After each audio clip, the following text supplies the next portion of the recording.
So, how to create an organizational structure for your business. First is create a plan for departmentalization.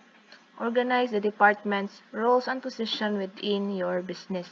So, meaning is, there are different kinds of departments. These are the department of the product, department of marketing, department of selling, department of pananalapi or administration.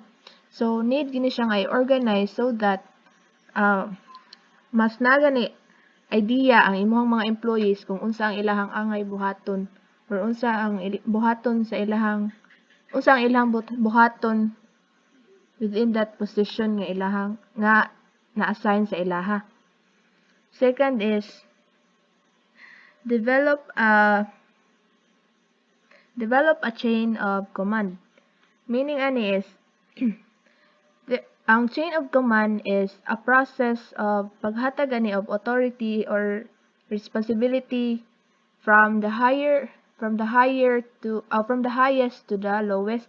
For example, is from the manager to the employees. Next is third is determine the span of control. Na meaning ani is mao ni siya ang nag-describe gani sa pag-control or pag-supervise sa manager or leader sa iyahang mga employees. Next is the fourth is outline each department's work specialization. Meaning ani is in every department ang ilahang trabaho is nana sila different or gibahin na sila og different specialization aron sa mas effective nga paghimo sa ilahang mga responsibilities within that business. Next is the last one is to formalize the structure with visuals. Meaning is